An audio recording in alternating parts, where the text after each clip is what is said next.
तनुभृङ्गा केष्टवद्रीता नरहरिरूपा जय जगदीश हरे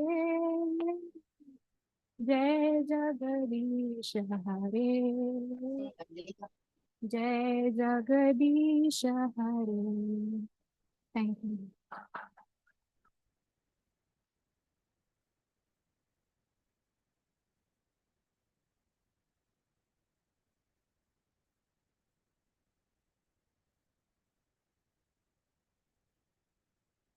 Thank you, Muskan. Now I request Dr. K. Gopal Krishna sir to please welcome the audience and pay tributes to Srimati Raj Rani Kapoor.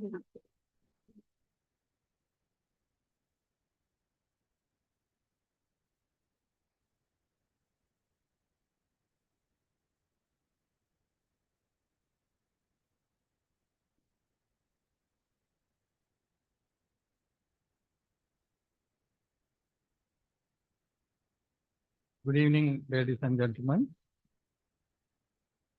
Respected Dr. G. Janardhan Reddy garu, distinguished speaker of this evening, and Dr. Manoj Kuriakose, distinguished speaker of this evening, Dr. Durgaprasad Rao, our General Secretary, and all the members of our executive, Dr. Manik Prabhu, Dr. C.V. Swami, Dr. Venugopal Gouri, and executive members, and respected Dr. Srikant Morlavar of Homeo Care International, and friends and lovers of homeopathy. A hearty welcome to you all to Srimati Raj Rani Kapoor Memorial Oration and Dr. Jayanthi Subrahmanya Ramesh Babu Memorial Oration. Srimati Raj Rani Kapoor Memorial Oration was instituted more than 2 decades ago in the name of Srimati Raj Rani by her son, P. Raj Kishore Kapoor. Srimati Raj Rani Kapoor was a staunch believer of homeopathy, and all through her life, till the age of 85, she never used any medicine other than homeopathy. So,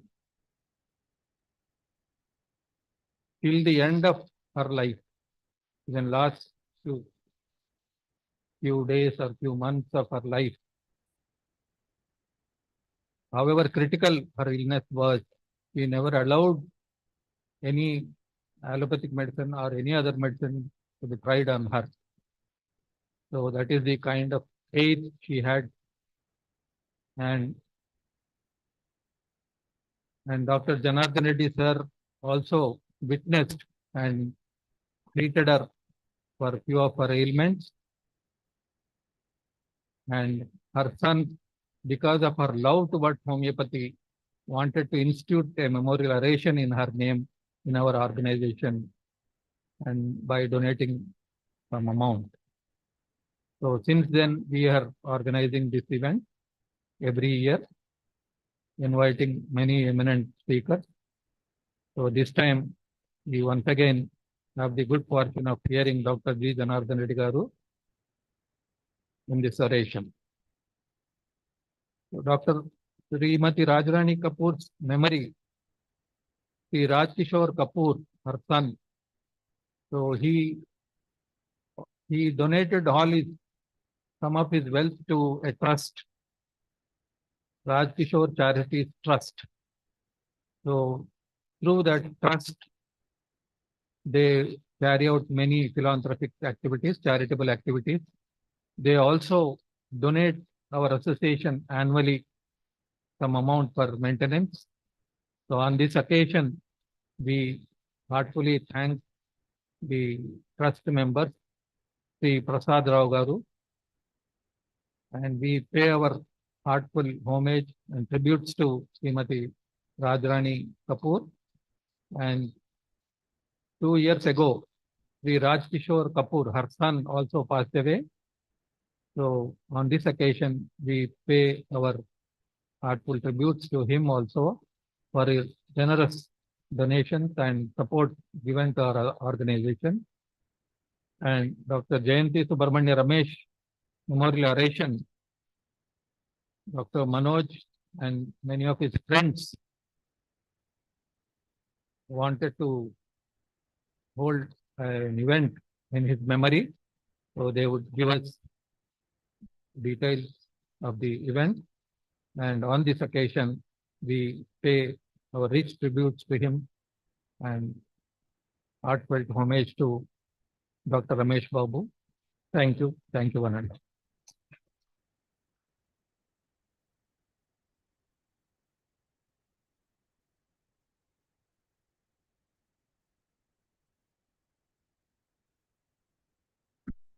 Thank you, sir.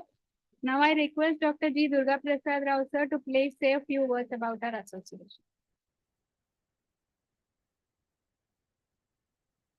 Good evening, everybody. Respected dignitaries on the dais and off the dais, and respected President Dr. Gopala Krishna sir, our today's guest speaker, Professor Dr. G. Janardhan Reddy sir, and another senior doctor, Dr. Manoj Kuriakose, and our governing council member, and the Home Care International CMD, Dr. Srikant Morlawat, and many other distinguished guests. You know, the HMAT is conducting the OPD services since last 60 years. And now, since last 10 years, we have been serving in the specialty clinics also. Our senior consultants are giving their excellent services on different systems of our body, like ENT, cardiology, respiratory system, psychology, and gastroenterology, and fertility, like that many specialties, nearly 10 specialties are running at our HMAT. And apart from these clinical services, we do conduct monthly memorial orations like this on every last Sunday of the every month. And this year, this month, we are conducting Raj Rani Kapoor Memorial Oration, and also the Jayanthi Subrahmanya Ramesh Babu, Doctor, famous known as Dr. J.S. Ramesh Babu of Khammam. And thank you, Manoj Garu, for taking the initiative, conducting the memorial oration on the name of our beloved friend, Dr. J.S. Ramesh Babu. And apart from this memorial oration, and we do conduct national level and state level seminars periodically. And apart from this, the internet requested by the different homeopathic colleges are being trained in our clinic by our senior doctors. We are getting the other, we are doing the epidemic services like the preventive camps and preventive medication during all the epidemics since last 30 years. And the medical camps and in association with other communities. These are the different activities we are conducting.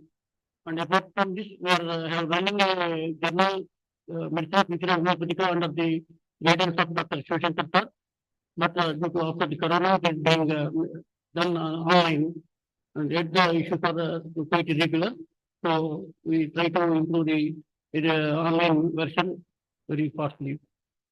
And these are our different activities, and many due to many philanthropic persons were able to do all these services by money or matter or word or any help, other help. And also our consultants are doing their annual service since last many years without without any payment. And I thank the duty doctors and specialty consultants and other doctors. And this year we are fortunate to have the Raj Rani Kapoor Memorial Oration. And on behalf of the association, we invited Prasad Rao also, the sponsor and trustee of that trustee member of that association. And we are fortunate because all these people are cooperating with us, supporting us by donating and by making all the contributions to conduct different medical activities like this. So we thank everybody and thank you one and all. Thank you.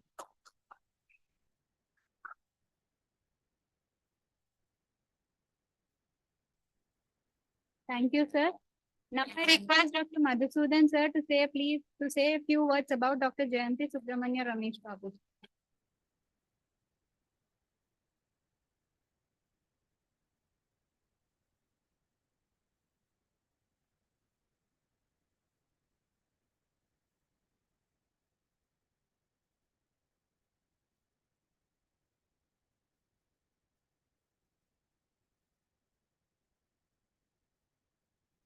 Good evening, everybody. I am Dr. Madhusudhan.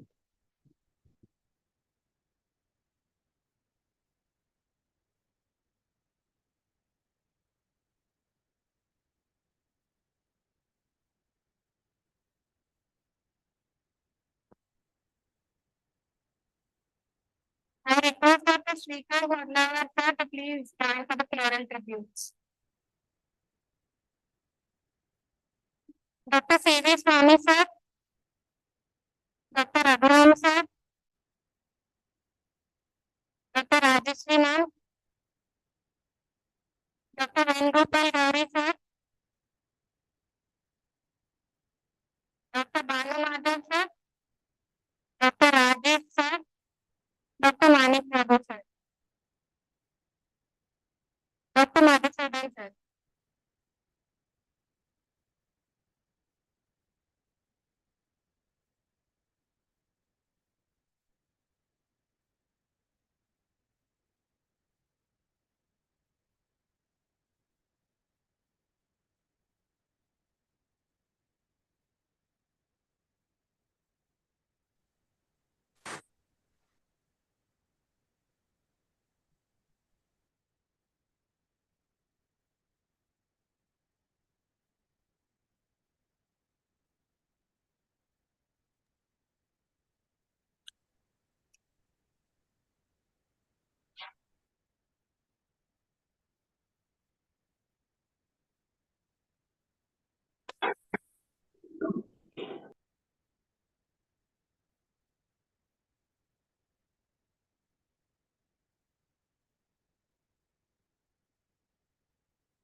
Good evening. I am Dr. Madhusudhan.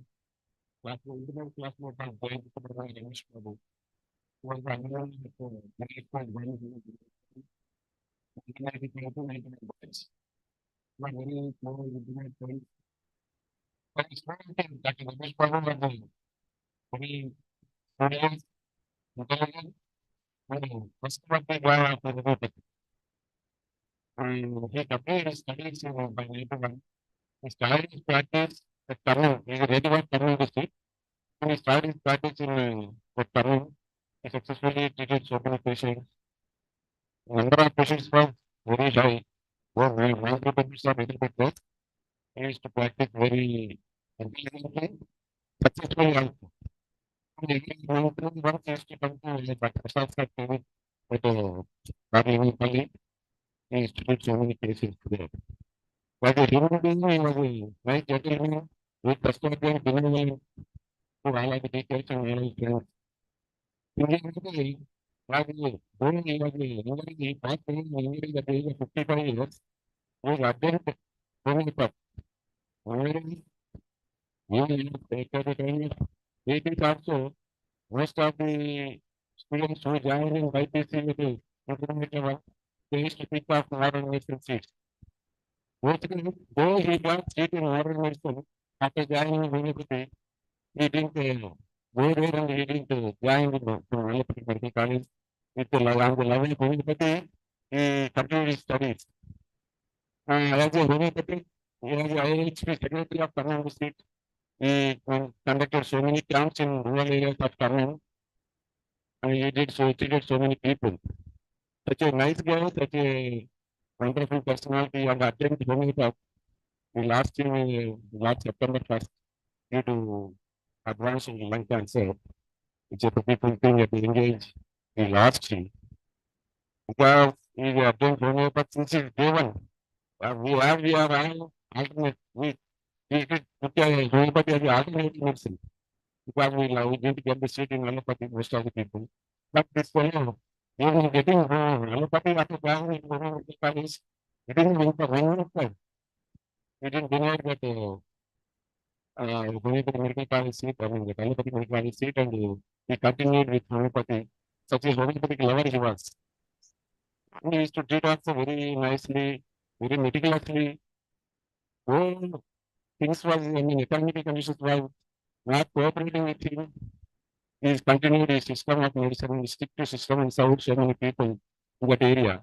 With a great loss to fraternity, particularly for Tamil district, and for us also. We are very close, intimate friends since 1985. Till 91, we were continued our undergraduation and passed out of 91. That one he settled in Tamil. In that regard, today we are conducting this oration of Jayanthi Subrahmanya Ramesh Babu. We lost him at the age of 55 years because of this illness.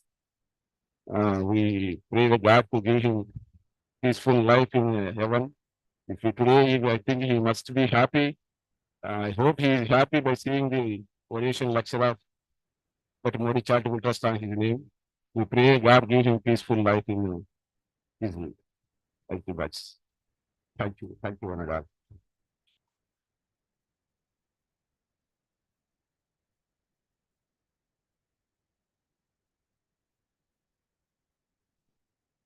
Thank you, sir. We thank Ram Babu sir and Anant Shrikar sir for being here and paying tributes to Ramesh Babu sir. Now I call upon our first speaker, Dr. Manoj Kuriakose sir, to please continue with the oration.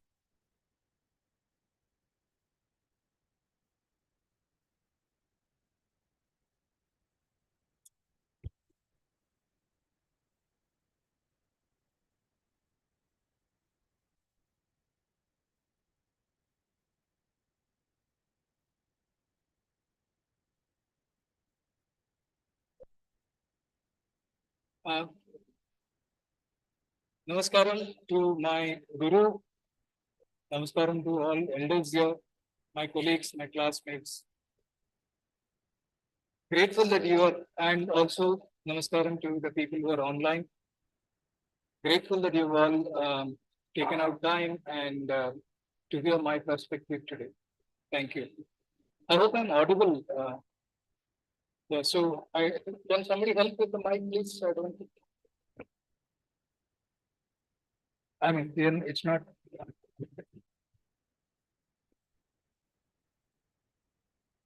Is this better?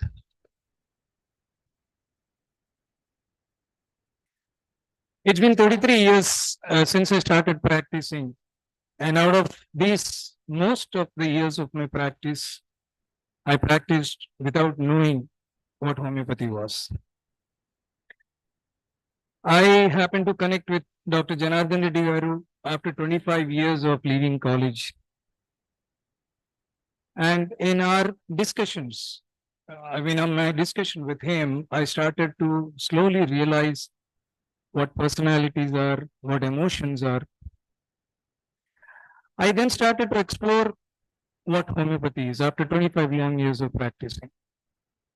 And I have learned a lot since then, and I'm truly grateful to sir for opening up this thinking process within me. I never believed in mental symptoms or personalities, and I have always practiced purely pathological prescriptions. I was getting wonderful results, but not much of a cure. It is in our discussions that I realized that there are groups of personalities in this world. For example, There are many amongst us who have the qualities of Arjuna, those who have the qualities of Bhima, Duryodhana, Shakuni. There are many such set personalities in this world, and if you analyze them, all of us will come into one such personality. Our reactions, our emotions, etc., will be very similar if you fall into that category, and our drugs also will be more or less similar, homeopathic remedies. Of course, these personalities keep changing. Sometimes an Arjuna can become a Shakuni or a Duryodhan, and vice versa, but more or less the personalities remains the same. This is when I started to see the patients in the truly homeopathic way of treating. Now they say that over 55% of doctors in the US are burnt out. This is an alarming number, and I'm sure we have equal number in India also. WHO defines health as physical, mental, and social well-being. Today, the doctors only take care of the physical aspect of the health, and this is called as transaction. When you do a transaction, you will always burn out. There was a time in my practice where I used to see 150 to 200 patients a day, which means on average I would spend about 2 to 3 minutes per patient. I was damn successful. I was getting very good results, but I used to go back home very, very tired. I used to be so tired that I would sleep up on the dining table. That was the kind of exhaustion that I would have. This happened because I was doing transaction with the patient. And of course, I ended up having other physical sufferings because of this also. Now I see less number of patients. I go into the details of their mental, social aspects. And I know for a fact that at the end of the day, I have made a significant change in the patient's life. This knowledge that I have made a significant change in the patient's life makes me feel very good. I am no longer tired. I go back home feeling very energetic. As homeopathic doctors, we are very fortunate that because of our basic case taking itself, it gives us inroads into the mental and social aspects of the patient's lives.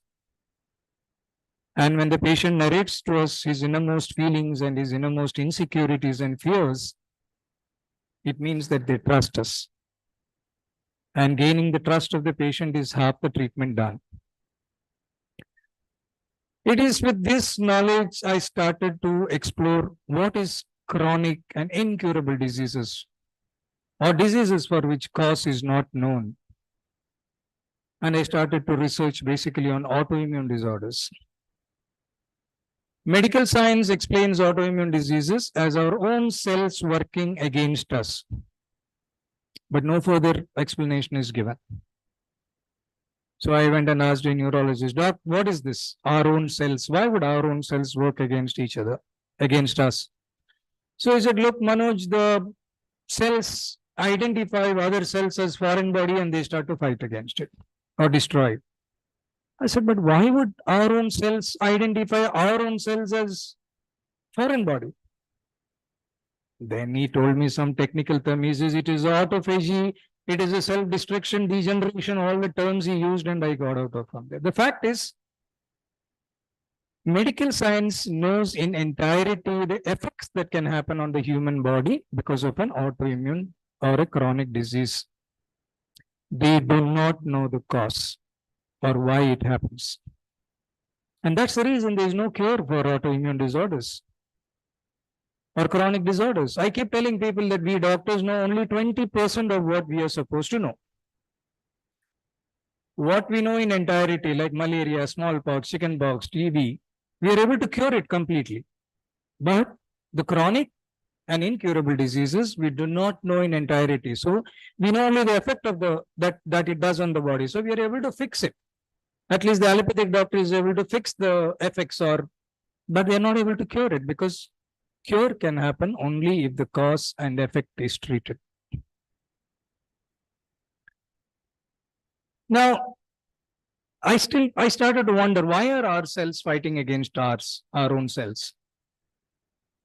You see, all of us in our life go through pleasant and unpleasant events in our life, from our womb to the tomb. You know, it's been scientifically proven that the child in the mother's womb also experiences emotions. So we are constantly experiencing pleasant and unpleasantness from childhood. We keep recollecting pleasant events, but we don't recollect unpleasant events. I'm sure most of you remember many unpleasant events that has happened in your life. Suppose you recollect a very unpleasant event that happened about 20 years back in your life. Not only can you recollect that event, but you even recollect the emotion that happened at that time, right? If it is anger, you actually start to feel anger. If it is sad. So doesn't it mean that that particular emotion is trapped within you? Today, when you look at it, it could have been a very silly incident. I mean, you say that, oh, why did I react like that? It's a very small thing. But when you recollect that event, you will still feel the emotion that you felt at that point of time. That means not only is the incident trapped, but the way you reacted to the incident at that point of time is also trapped within you. These trapped emotions are what is working against you. These unpleasant trapped emotions are what is making your cells work against each other. Let me give you an explanation of my understanding of why these emotions cause disease within us. Are you all aware that our breathing changes every time we are angry, sad, jealous, panicking? You know, our breathing changes. When our breathing changes, the vibration that is created by the breathing also changes. So along with the emotion that you experience, the changed vibration also gets trapped within you. Now, this changed vibration is different from the general vibration of the body. So this altered vibration is working against your body's vibration, and it continues to be there. The only way you can stop yourself from working against you is by releasing these trapped emotions. How do you do that? Let's look at what an emotion is. This unpleasantness can be caused by two ways. Number one, it can be caused by your own words or your action. That means you are responsible for that unpleasant event. The second way is somebody else is responsible for the unpleasant event that has happened to you. If you are the reason for an unpleasant event, later when you think about it, you develop guilt, shame, feeling wretched, and these emotions get trapped within you. If somebody else has caused unpleasant events within you, you start feeling angry, humiliated, betrayed, and these emotions get trapped within you. Remember, these emotions get trapped depending upon how you felt at that point of time. How do we release these emotions which are trapped within us? Suppose you revisit an unpleasant event that has happened with the kind of intelligence that you have today. Then you say that, okay, maybe that was a very silly incident that happened. I am unnecessarily stressing about it.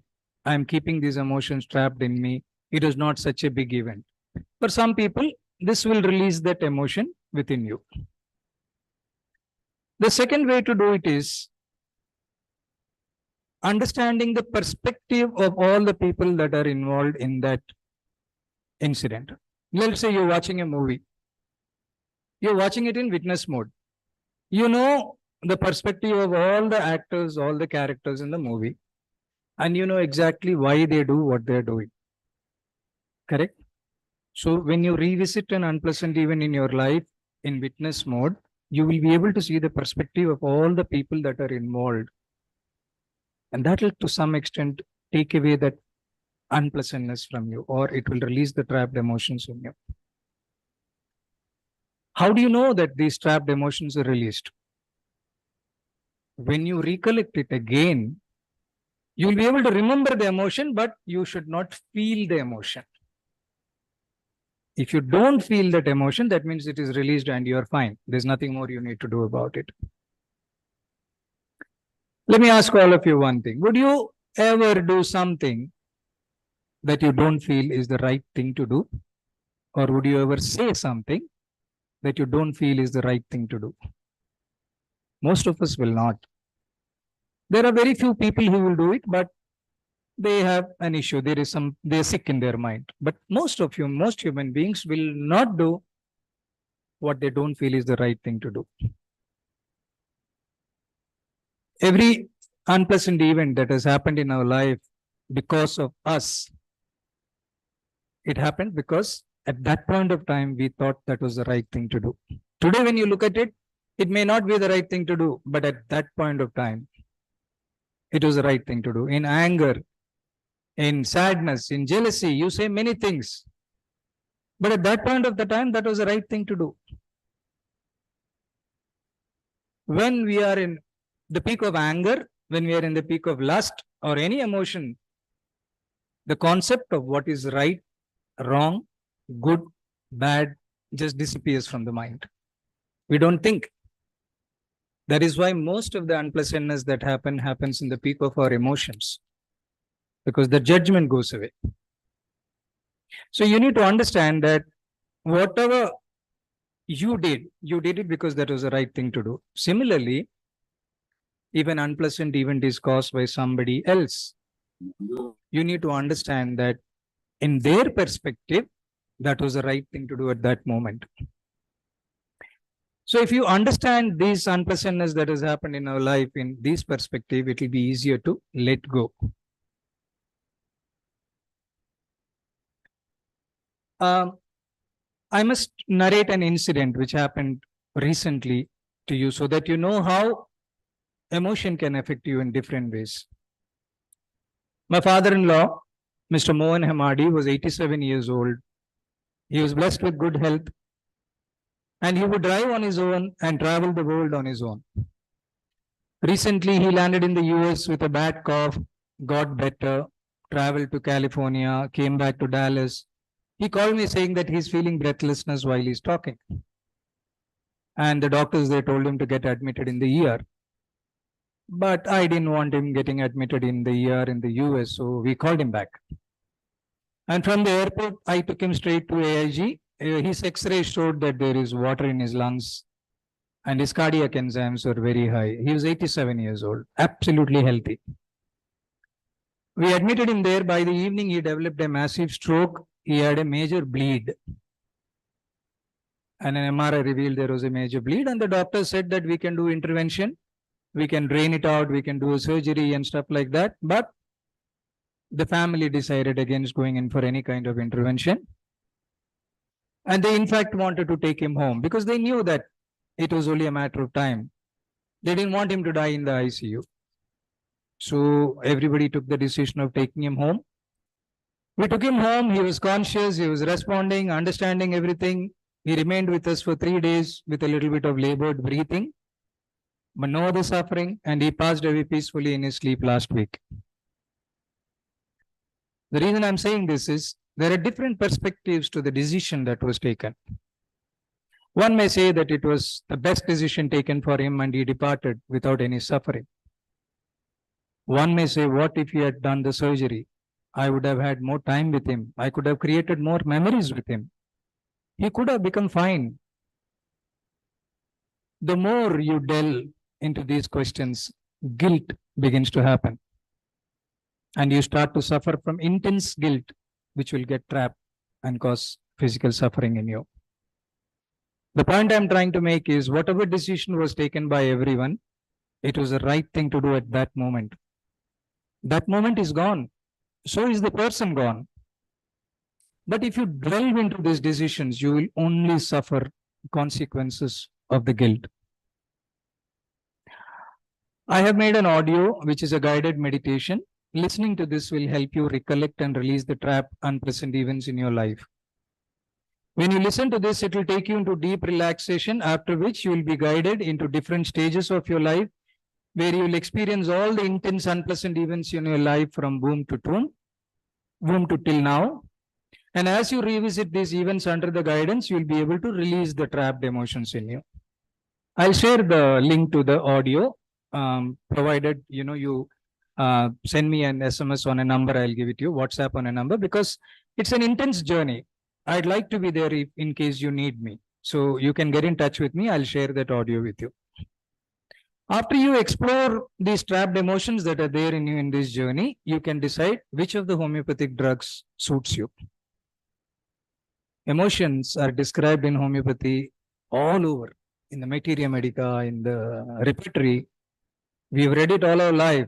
At least I have read it all our life, but I didn't understand the meaning of this, nor do I till today know the practical application of these emotions. I'm sure all of you are aware of GNM, German New Medicine. I tried to understand GNM, but it was so complicated, I could hardly get anywhere. But what little I understood is that emotional conflicts are the main reason for the physical suffering. So me and my team, we started to research GNM. We would verify every chronic patient that would come to us, and we would see if the emotional conflict mentioned in GNM was correct or not. We were very, very surprised that every case, the emotional conflict described in GNM was absolutely correct. We found that separation anxiety causes psoriasis and other chronic skin diseases.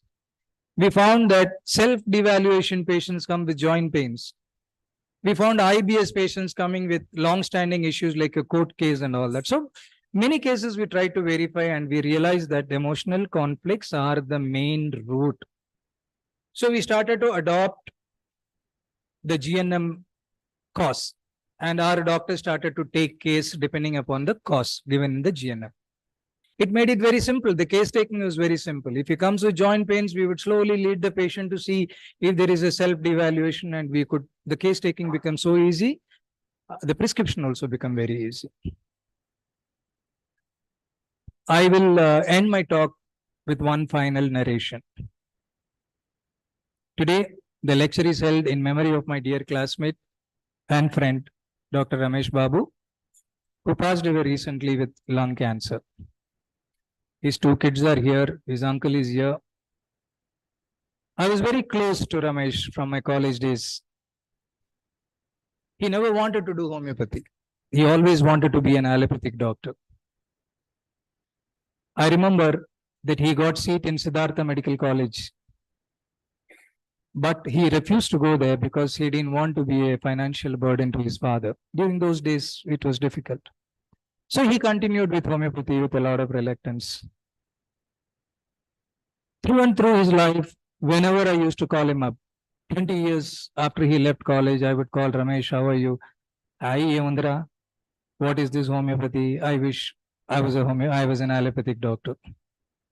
He always was unhappy that he was a homeopath, and he was disappointed that he could not be an allopathic doctor. Then when he was taken and admitted in KIMS for his chemotherapy and radiation, he looked at the doctors taking care of him, and he would comment, I could have also been an allopathic doctor like him. So intense was his desire to become an allopathic doctor. So disappointed was he that he did not become one. Today, I wonder if his lung cancer could have been avoided if this strong emotion was released in some way. I wonder if he would still be around us if we could have somehow released these emotions in him. I also wonder if homeopathy would have helped him release these trapped emotions. I do not have answers to all this, but the reason I'm here today and I'm talking to you about emotions is because of one man who has changed my entire perspective about life. My guru, Dr. Janardhan Reddy garu, and I'm sure he will have a lot to add on this perspective. Thank you.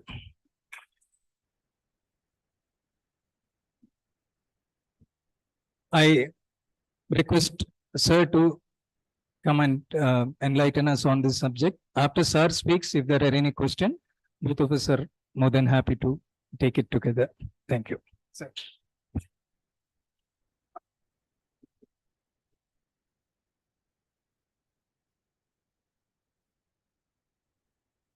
We recognize the presence of Dr. Subhashini Reddy ma'am, Dr. Alivelu Manga ma'am, Dr. Shrikant Morlavar sir, Dr. Vaidehi ma'am, Dr. Bhavana Gurnani ma'am, Dr. Anand Rao Menji sir, Mr. and Mrs. Prasad, the sponsor of today's oration. Now I request Dr. Annapurna Mantha ma'am to speak a few words about our speaker, Dr. G. Janardhan Reddy sir.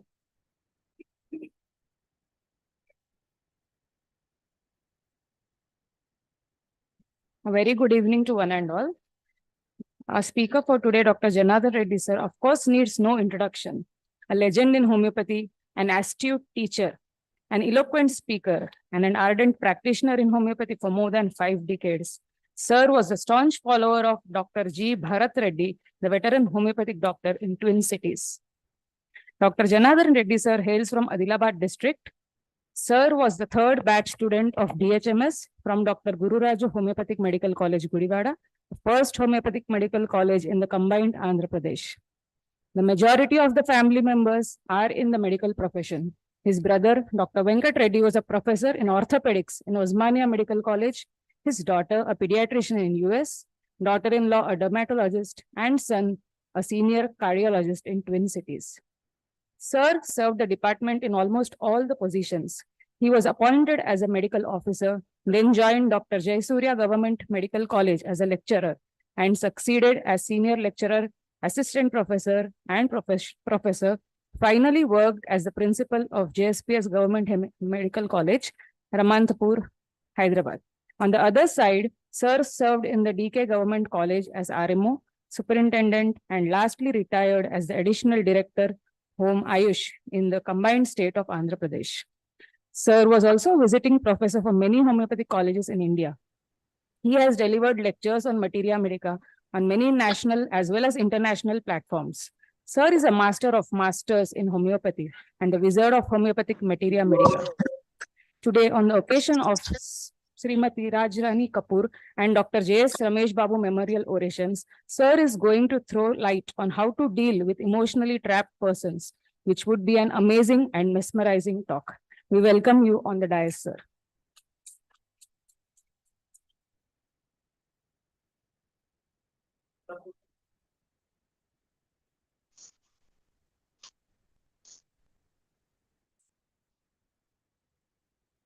Dear friends, good evening to all of you. Dr. Gopala Krishna, Dr. Venugopal Gouri, Dr. Manik Prabhu, Dr. Durgaprasad, Dr. Swami, Dr. Manoj, my friend, all are. I got one problem. My problem is forgetfulness of the names. So individually, I may not call all of you, but collectively, I say thank you very much to all of you for bearing hereafter, because some of your or most of your opinions will be dismantled.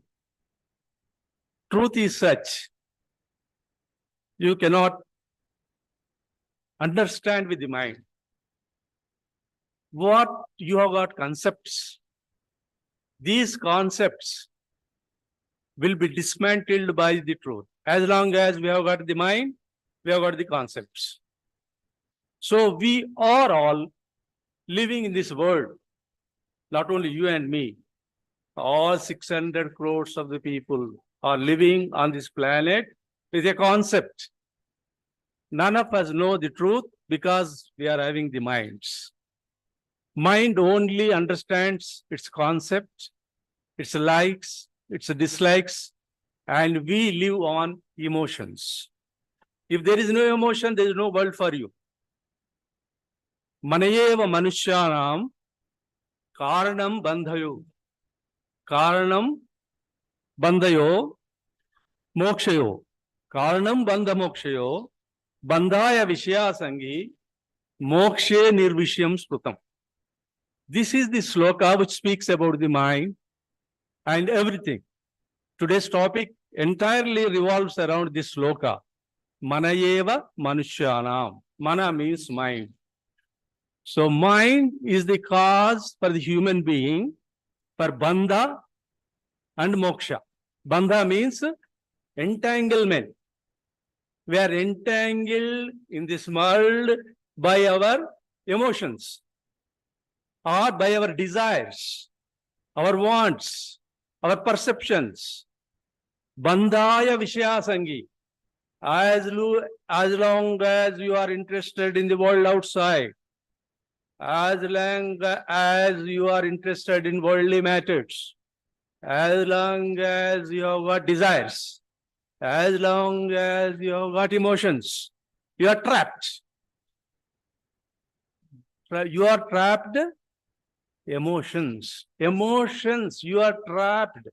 See, emotions are not trapping you. You are trapped by the emotions. Emotion doesn't have life. So you, as a human being, you are trapped by them and you will be revolving around them. Bandhaya vishya sangi. Sangi means sangha, attachment. When you are attached to the worldly matters, that is bandha.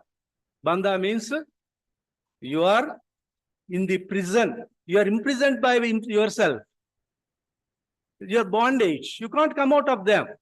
As a fly in the sputum, sticky sputum, or in the honey. It will not come out. Just it will be trying to move out of it, but it will be entangled in that and finally it dies. Vishaya sangi, bandhaya vishaya sangi, mokshe nirvishyam sprutam. Moksha means liberation. Nirvishayam, no interest, no desire, no emotion in the worldly matters. If you don't have any sort of connection, attachment to the worldly matters, please you put on the fan, then you are liberated. You have been using the word emotions time and again. What is an emotion? Anybody can define? There's a thread. It is not working. No, just put on this fan. ये fan डालिए, कौन सा भी एक fan डालो.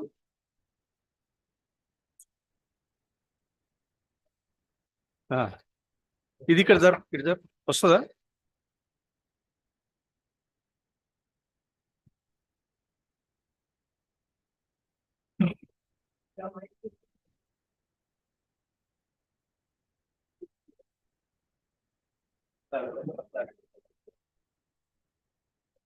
Okay, thank you. There is a small thread. Okay, you can bake the thread without any problem. అంతే కదా, చిన్న దారం ఉంది, ఉడికి తెంపేయచ్చు కదా. ఆ దారానికి దారం, దారానికి దారం ఇట్లా కొట్టి you attach one thread to another and you go on attaching several threads and twist them. What happens? The twine. It will be very difficult to break. Thread you can break easily, but when layer by layer you attach a thread and twist it, it becomes a small rope-like thing. You cannot break it. Then what is a thread? What is a twined thread? Twined thread means many threads have been twisted and formed a very strong thread. Are you able to understand? Any problem?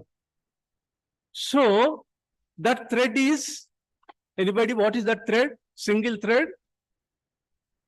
Single thread is a thought. The twined, twisted bundle of threads is an emotion. No, you couldn't follow. Okay. A thought. Thoughts are always straight. Thought is not a problem. Emotion is a problem. When a thought becomes emotion,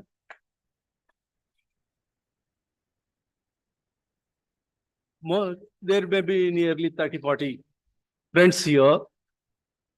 You have been listening to me. I am telling something. If my thoughts or words are influencing you, these are memorized. The thoughts cannot be memorized. Only emotions can be memorized. An emotion is defined as energized, magnified, repetitive, uncontrollable thought. A thought is being repeated time and again, and it is magnified, and it is unforgettable. It forces you to act. It is energized, means repetitive, go on repeating. I want a particular person to be married. I want her to be married. I want her to be married. I want to be married. I want her to be married. It becomes meditative, repetitive, brooding over a thought constantly for a long time becomes an emotion. These emotions cannot be ruled out, cannot be kept aside. You cannot come over your emotion. You will be involved. You want to indulge in your emotion. Now it's clear what is an emotion. So you can't escape from your emotion. By any cost, you want to get it. In that process, you have to face so many consequences. You want to get something, and that particular thing you may not get. You may try all means and methods to get that. In spite of trying by all common methods, usual methods, legal methods, you may not attain. Then you will resort to unlawful methods, kidnapping her, engaging some rowdies to get her. And in a case, if that lady doesn't agree to your desire to get married, you may annihilate her. The consequence is imprisonment for lifetime. Emotions are very dangerous. Emotions may be positive or negative. Positive emotions are good for time being. You fell in love with a girl, that girl also falls in love with you. Both of you get married. And if anybody comes in the way of with that girl and you want to see that fellow is out by any means. And after some time, you lost interest in that girl. Or emotionally, she lost interest in you.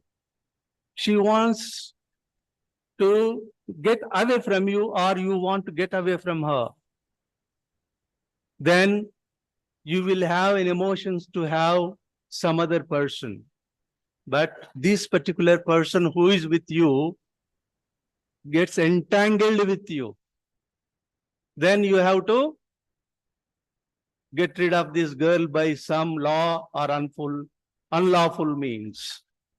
What you have done for that girl earlier to possess, to get rid of the same girl, you are using same method because of your emotion changed.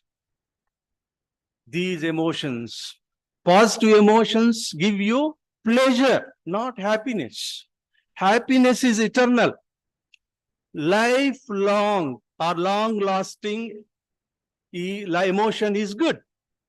Lifelong or long-lasting positive emotions are good for you. They are acceptable.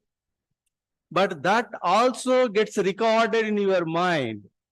And that emotion is not fulfilled completely in your lifetime, as Dr. Ramesh Babu had. Then you have to take another birth to fulfill that desire. What I am talking is scriptures. What I am talking is Bhagavad Gita, Upanishads, and the words which are told by the Jnanis are realized souls, not mine.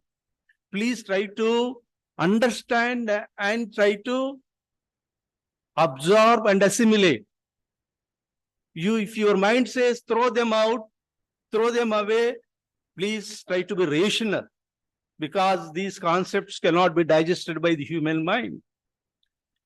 So, emotions, positive emotions will give you pleasure, negative emotions give you pain. How long the pleasure lasts? Pleasure is like a valley in between two mountains. Valley is very small, mountains are too big. So, the mountains are like pain. Pleasure is a small interval in between two incidents of pain. So, pleasure is not long-lasting. Only pain is long-lasting. What is when emotion? What is an emotion? What is a memory? An event becomes memory when you are emotionally involved. An event. Now there is an event of listening to lecture on emotions. If you are emotionally involved, this lecture becomes a memory in your lifetime. If your mind rejects this event, it will not become a memory because you are not emotionally involved. Some of you may reject it, then all these lectures, all the words during this lecture will be erased because you are emotionally not accepting it.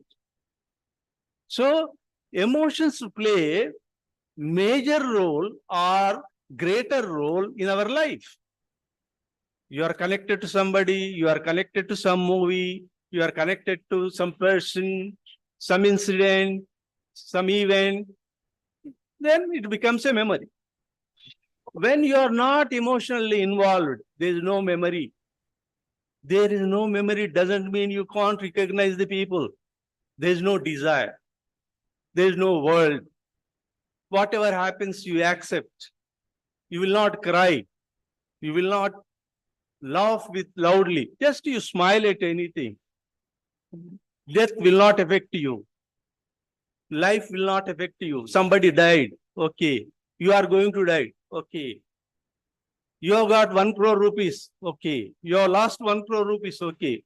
That is the state where you are emotionally stable, where your mind is annihilated, dissolved. That state is very difficult to get. Unless you always live in the present, unless you are totally desirelessness, it is not humanly possible. You have to always contemplate what is required, what is not required. You must be having thousands of crores, the Ambanis and Tatas and many people. Are they happy? Happiness generated from inside. It is not from outside.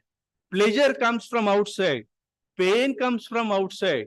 Whatever you get from outside, it is temporary. Whatever is generated from inside is permanent. Happiness is generated from inside. Pleasure and pain you get through the object. These pains and pleasures make you emotional. So emotions are always should be very clearly observed. You can all have emotions. With emotions, there is no problem. The problem is with the repercussions. Repercussions after having emotions. You want something, you are not getting it. Then you go to any extent to get it. Then what happens? Repercussions. Girl, see, there are many incidents. I'll tell you one incident which is very, very painful for anybody. If you observe the press or social media, there was one girl who was from some higher community. She fell in love with a boy of lower community. And that girl is very good looking. And she wanted to marry against the wishes of the parents. Her father did not accept, is mentally very strongly emotionally attached to this girl. She said, accept that marriage. If you want all my property, I'll give you. I've got 50 crores or 100 crores of property, whatever it is. I'll give you and I'll go outside the home. I will beg and have the food. But I don't want to get married to him. In spite of that, the girl got married to him. Ever since she got married to him, the gentleman was depressed and he was highly emotional to see that both are separated. But he has tolerated for a couple of years. After a couple of years, the girl has given a birth to a child. And that was celebrated in high way, in a very big way, in the same town. And everybody was attending, but he was not invited and he was not even likely to go. His wife also did not go. Then that particular emotion is magnified. Then he hired some people from UP to kill that boy. And finally, he got killed him. Then he was arrested and put in the jail. And somehow he came out on bail. After coming out from bail, he committed suicide. This is the called consequence. Emotion is fine. Just you see the emotion as an emotion, but don't indulge in it. Once you indulge in it, you have to face the repercussions. Again, now that particular girl is living with the mother. Now she doesn't have husband and she wants to live in the memory of the you must have read in the paper. Huh? Yeah. Yes. There are so many incidents like that. Emotions prevail for the love. Emotions prevail for the position. Emotions prevail for money, name, fame. So these are all transient, temporary, will not come with us. That's why watch them as a watchdog. Don't try to indulge in your emotions. So if you indulge in emotion, you have to pay the price. Your emotion may be good or bad. Once you indulge in it, what's it? Indulge in it, then you have to pay heavy price. I will try to give you some of the, if you want some drugs for some emotions, I'll give you later. By desiring, you take the shape of your desires. Once you desire strongly, what happens? You become one. You feel constant. See, there was Swami Shivananda in Himalayas. He was happily meditating daily. And one fellow who was in charge of the cattle has seen him. Why this fellow is sitting quietly and always smiling? What is that? He went and asked him, that in charge of, he doesn't know ABCD, say anything except cattle and its horns, 4 legs.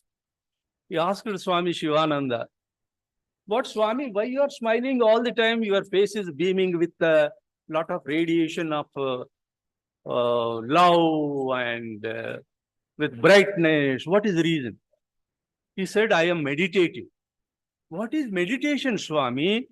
Oh, I am taking name of Lord and I am just go on repeating its name. Why, who is the Lord? He said. You don't know any Lord? I don't know. You don't know. Sit and just take a name of a very dear person. Swami, my dear person is, I don't have. My buffalo is very dear to me. All right. You sit down, close your eyes, think of my buffalo, buffalo, buffalo, buffalo, buffalo. He was sitting in the room and he was thinking about buffalo, buffalo, buffalo. Half an hour gone, 1 hour gone, 2 hours gone. This fellow was not opening the eyes. Then Swami said, hey, open your eyes. He said, Swami, I am unable to open the eyes. No, no, come out. I cannot come out, Swami. I cannot come out of the room. Why you can't come? Swami, I have got very big horns like my buffalo now. These horns are obstructing me to come out of there. Then he slapped on his face. Then open your eyes. You are in charge of the cattle. Swami, Swami, okay, okay, Swami, okay. Then he came up. So that means when you think of a particular thing, you become of that. When you desire, you take the shape of your desire. So you become that. That's the problem. You cannot get separated. So by desiring, you take the shape of your desire. When no desire remains, you revert to your natural state. When there is no desire, you revert to your natural state. What is your natural state? Natural state is you are bodiless and mindless. This body and mind are acquired. You are the pure cosmic intelligence and you have been overshadowed. You have been overshadowed or you have been tainted, clouded by the mind and body, and you think you are the body, you think you are the mind, and that mind is separating you from that cosmic intelligence. So when the desires go, you revert to your natural state, means you become one with the cosmic intelligence. That is called reverting back to the natural state.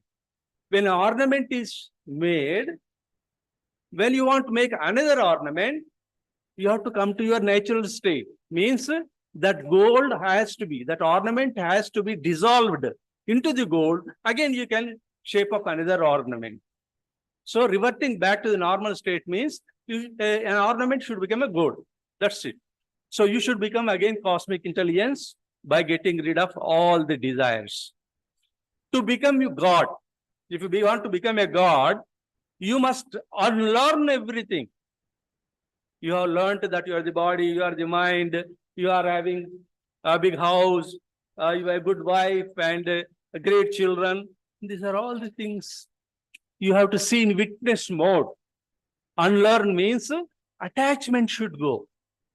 Unlearn means you can't say that she is not my wife, these are not my children. It's not like that. Unlearn means attachment. Attachment with all positions should go. Then you become the God.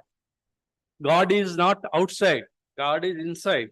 But we are unable to realize that principle because we have been encircled, entangled, covered by a wheel of curtain of mind, desires, attachment, and emotions. The mind is a cheat. See, it is a very dismantling statement. The mind is a cheat. All the minds, your mind, my mind, all minds are cheats. The more pious it seems, the worst is the betrayal. No. I have progressed. I have seen the God. Now I am very pious man. I don't have any desires. I don't have any attachments. When you start speaking these words means you are becoming more cheat. Your mind is cheating you. A person who is pious will never say he is pious.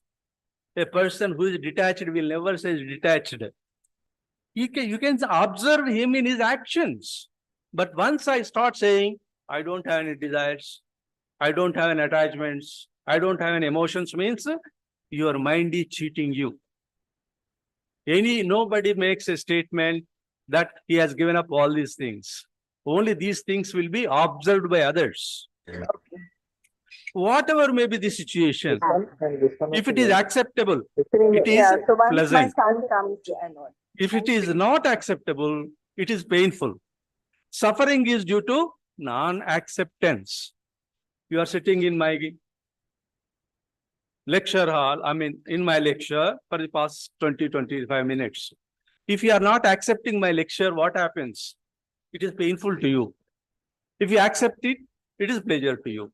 I can't leave you. You can't go now. There is some protocol to sit for years. Already 3-4 people have left.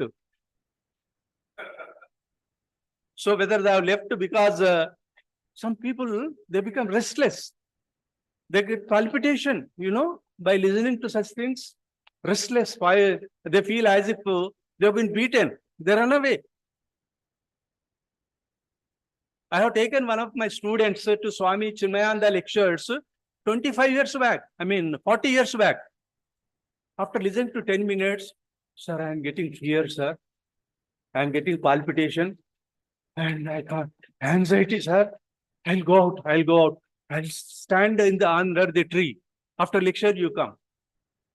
For 15-20 minutes, I sat there and I was also restless because that fellow was standing outside. I brought him all the way in my vehicle.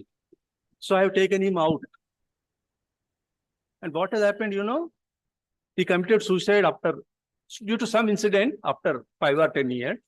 So when you do not accept the truth, you will be disconnected from yourself. These are all nothing. These positions, these halls. Somebody said, but that girl, Annapurna girl said, I am this, I am that.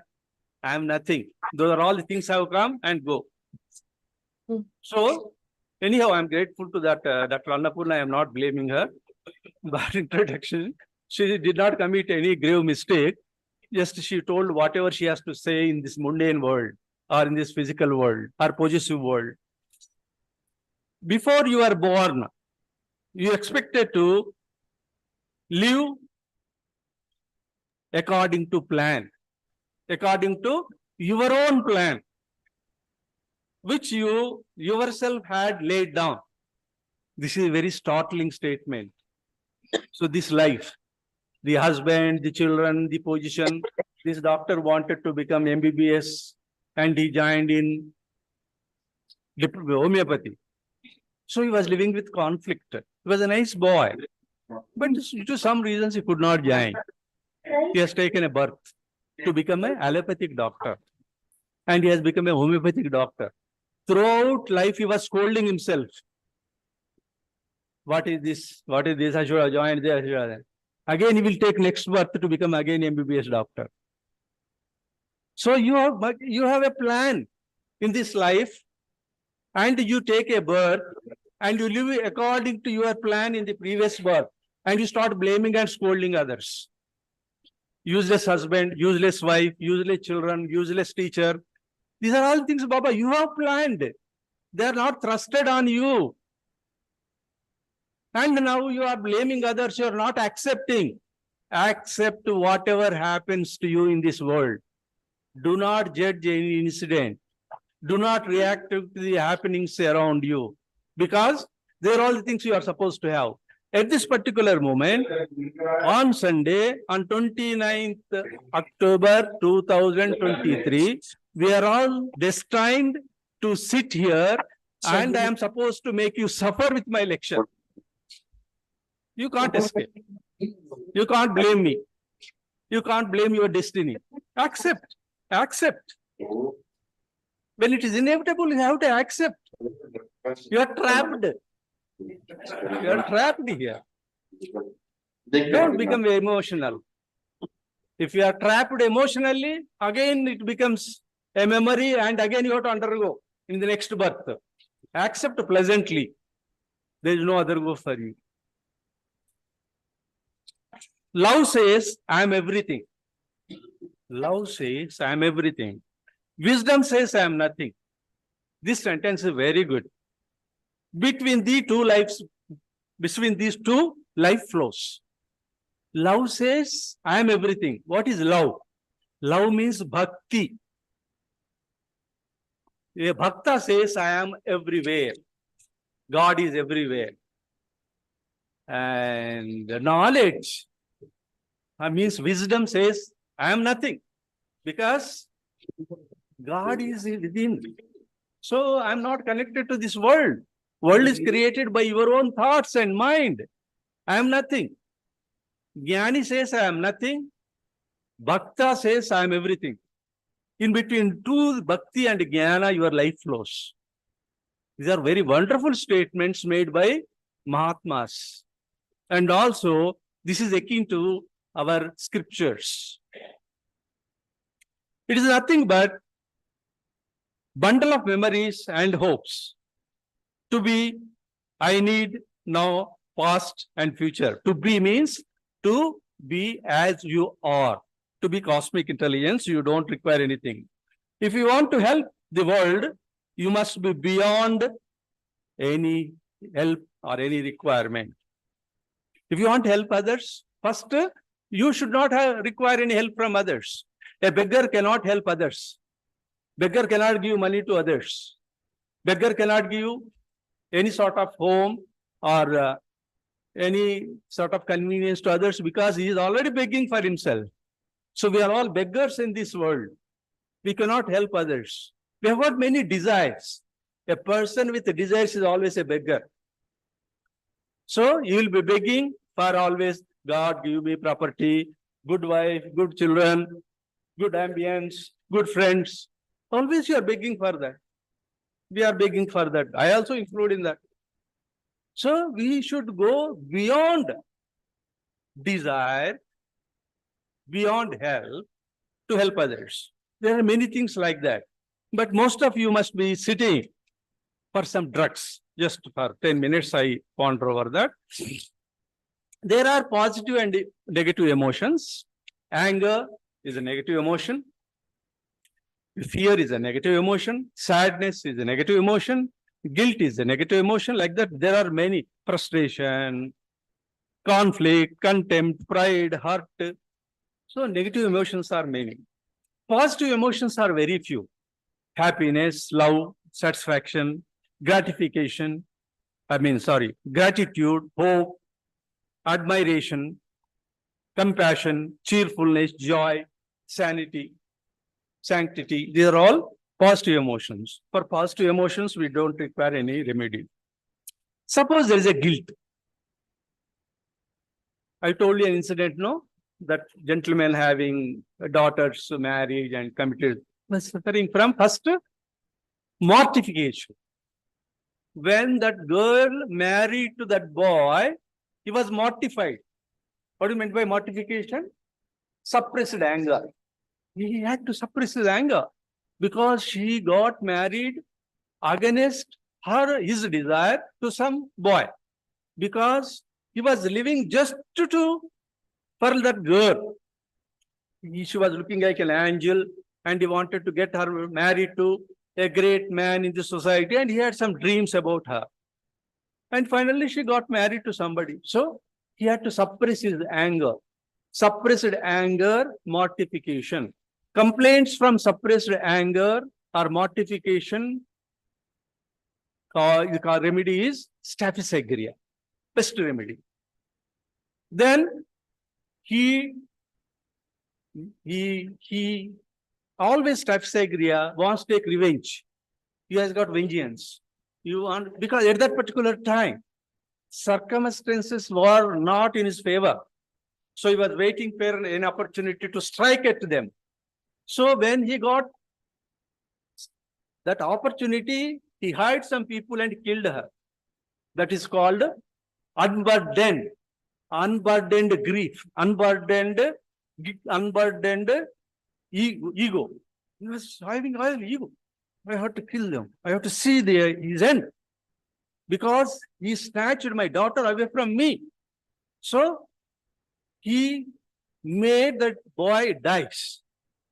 He unburdened his boj, that anger. He has ventilated his anger by killing the boy.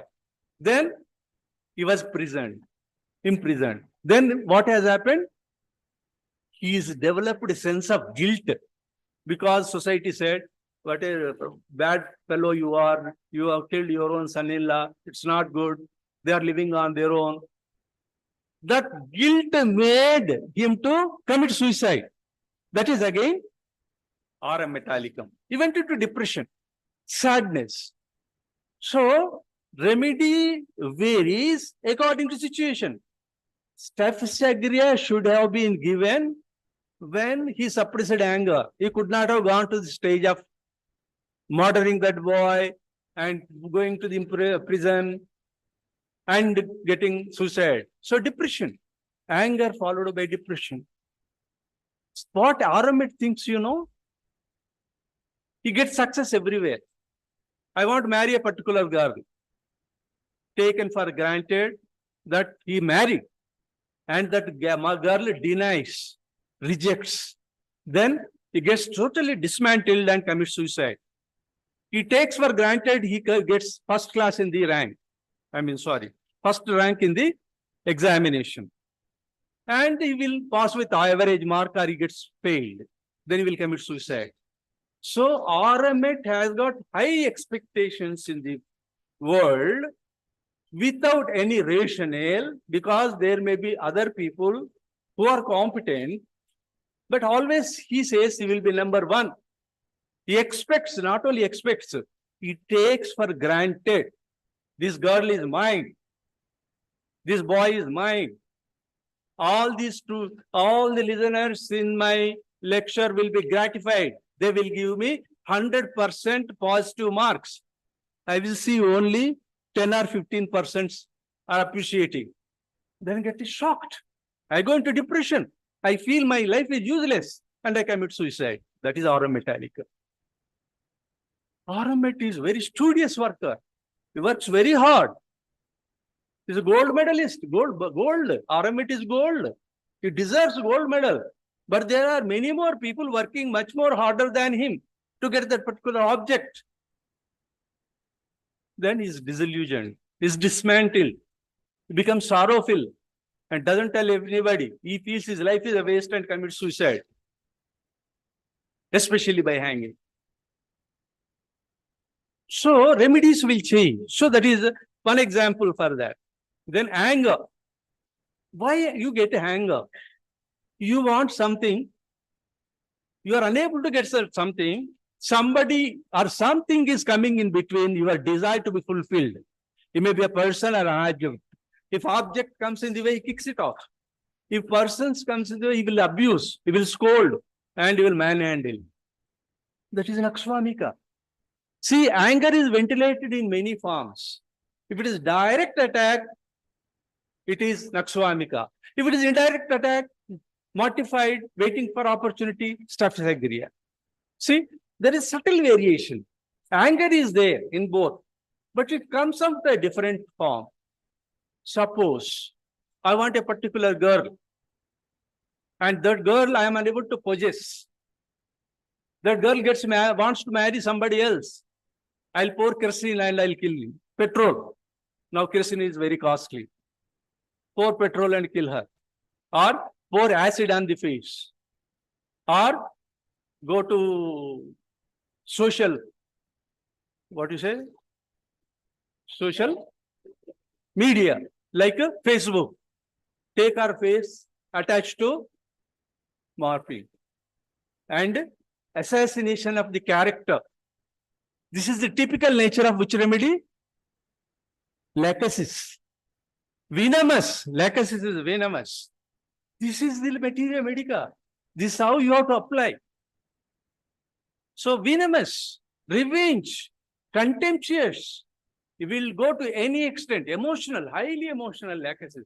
He destroys himself after destroying others. Or in that process of destroying others, it doesn't bother if he's destroyed. I told you, he becomes totally desire. So there is no difference between desire and himself. I want that particular thing to be done by any means, by money, by praise, by threat, or if I am unable to get, I will destroy. I will not allow that particular object or person to be enjoyed by others. It is called possessiveness. Highly possessive. Possessiveness also emotion. Jealousy, contempt. These are all emotions. They're all there in your legacies. So materia medica, reading and application, they are entirely different. You can read, but where is it applied? Materia medica, patient is possessive, jealous, contemptuous, loquacious. You write, you get 100 marks out of 190 marks in materia medica. And you may be gold medalist. And when patient comes, he looks at what is jealousy, you do not know. What is suspicion, you do not know. What is contempt, you do not know. How to apply it, you do not know. That is the problem. A teacher should be able to tell every sentence, every word which he come across in a detailed manner. And this is called applied materia medica. Applied materia medica is more important. That's why now I am asked to go to again previous college. Gyms, I was a faculty member. Again, I am going now. So first I said I will address the whom? Faculty members. I'll address the faculty members what exactly is required to deliver in the class to the student. So awareness, a sort of awareness may be created. I'm sure most of them, they reject my suggestion. But still it is my duty.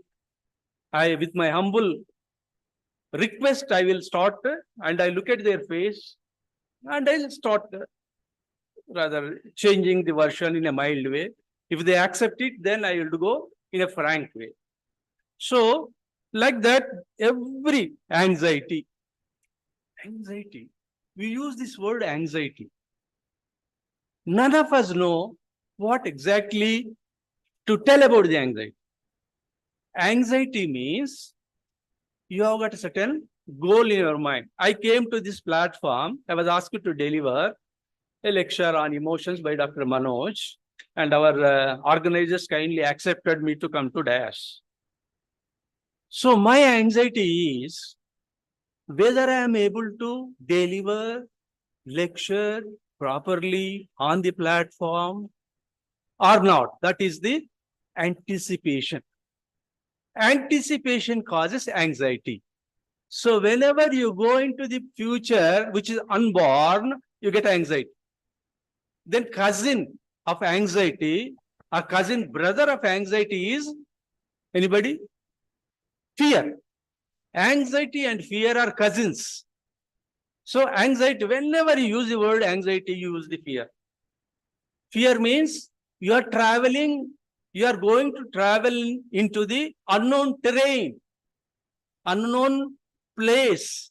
Then you will have fear, whether I will be able to go to the destination properly or not. Then anxiety. But now you will not have anxiety if you want to go to new terrain, new place, because you have got GPS.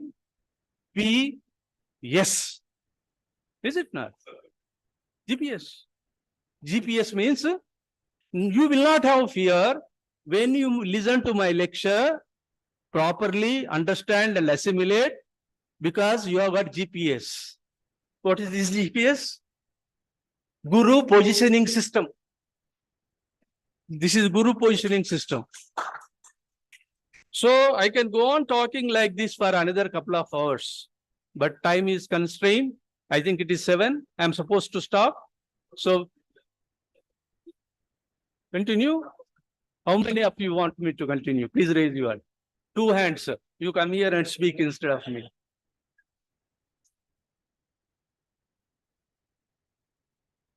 Then the most troublesome patient in our materia medica is, I tell you, he has got strong belief system. What is that called? Huh? Orthodox. Okay. Strong belief system is called as superstitions. When you have superstitions, many patients come to your clinic. I'm telling you, most of us that we do not know that remedy. Superstitions. If you ask him to sit there, he will not sit there. He will go and sit there. Sitting on the left side of the doctor is not good. I have to sit opposite to the doctor so that he can see me face to face and he can understand me. Superstition.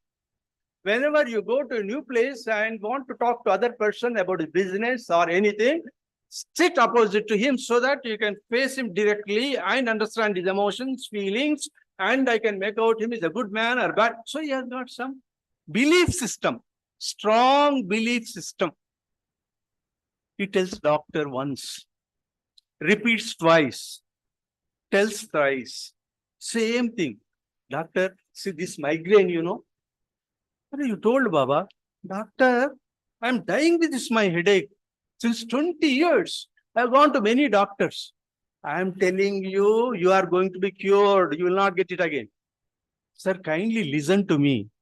This headache, not going, I have gone to several neurologists, homeopaths, allopaths, everybody. Then you become impatient. How many times you tell, doctor, you are becoming angry on me. And after bothering for half an hour or 40 minutes, you write remedy if you know that remedy.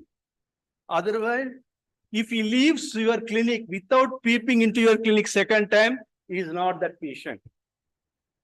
Have you got any patients like that into your clinic? Many times. What is the remedy? Argentum nitricum. Superstitious, highly superstitious, highly doubtful. He doubts about your perception, whether this foolish doctor could understand me or not properly. That's why I am repeating inside he thinks, Doctor साहब मेरा बहुत तकलीफ है, बहुत दूर से आया, कहाँ से आए? हिमायत नगर से आया. अरे मैं भी हिमायत नगर में हूँ. No doctor, you know my trouble. You can't understand. You are underestimating my problem. So superstitious. This is also emotion.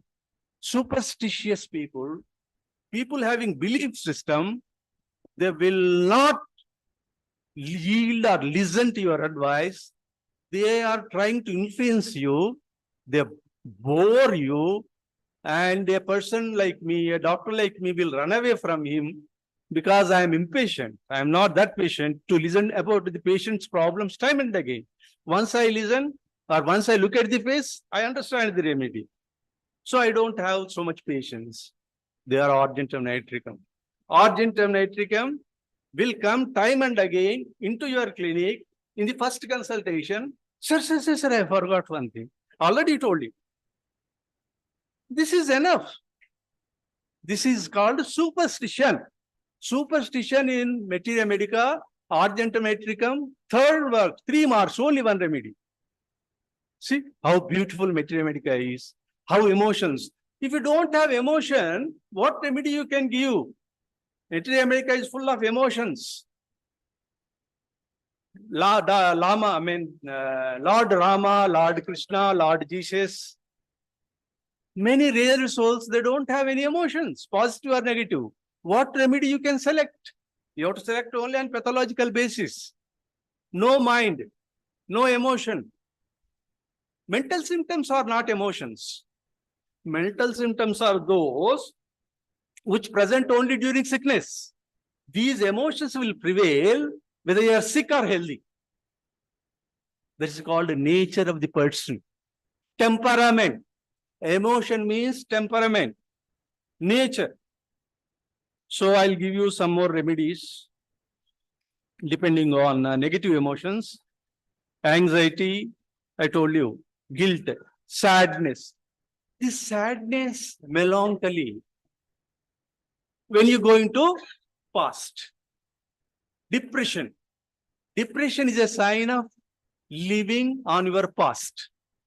Anxiety and fear is a sign that you are living in the future. There are many drugs for depression, sadness, melancholy. They're all the people living in the past. Past emotions, they get connected to their past emotions. They bother much more than what has happened in the past. Some 20 years ago, one girl said, I love you and I get married, has given a big hand and left away. At that time, I was sad only 10-20%. Have been repeatedly thinking about the same incident thousands and thousands of times. Now that incident become elephantine, very big, sad, dull, depressed. So, living on the past. The best remedy for brooding over the past is ignitia. Bottled up emotions, living on the past. Natremio, sepia, HMAT. So all depression. Lacanenum. Lacanenum depression is so deep. In the Bacteria Medica, it is stated chronic blue condition.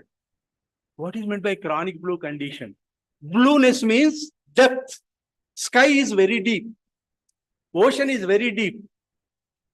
Chronic blue condition means long-standing, deep depression. Chronic blue condition. It is a metaphor. It is a metaphor used in the Materia Medica. In our Materia Medica, full of metaphors, full of idiomatic usages. Unless you know best English of olden times, and also modern times, you can't understand Materia Medica to interpret in its own way. Just to be use the words without knowing the word Materia Medica. One of the best drugs in our Materia Medica for depression is lacanenum, chronic blue condition. So by looking at a person, I say, you always have negative thoughts. How do you know? That patient tells only one thing. I am telling you the secret. Sir, sometimes right-sided headache, sometimes left-sided headache. Just to use this word, always you get negative thoughts. Because it is lacanenum we are going to give. Chronic blue condition. Materia Medica is full of secrets, which has to be unfolded. What is meant by secret? Anybody? See? Secret means, unless it is revealed, you can't understand. I am holding something in my hand. Can you tell what is it? No. I say it is a pen cap. So secret is revealed. So you can't understand unless it is revealed is called a secret. Materia Medica is a secret. Bhagavad Gita is a secret. Upanishad is a secret. You are a secret because I do not know what is there in your mind. Unless you tell me, I can't understand. It's a secret. Ignitia is secretive. Ignitia is secretive. Sepia is secretive. They don't tell what is there in their mind. Reserved. They will not disclose. They will not allow you to sit by your side. When you go in a train or in the flight or in the bus, where are you going? They turn their head other side. They don't tell. Everybody will not interact with you. You may be ignitia, maybe natremur, maybe sepia, maybe lacanenum. See, they are living in their past. They don't want to come into the present. So, remedy, you have to use profound, anybody? Common sense. More than common sense, you have to use your presence of mind. Durgaprasad, your vote of thanks is ready? Okay. So, they just by interpersonal relations, you sit with somebody and talk to them for some time. We can write their remedy, their constitutional remedy. Constitutional remedy means, I am a Hahnemannian doctor. I give you only constitutional remedy. As you say, I have realized God, I have seen the God. It's not that easy to select the constitutional remedy. You can't select a constitutional remedy for everyone.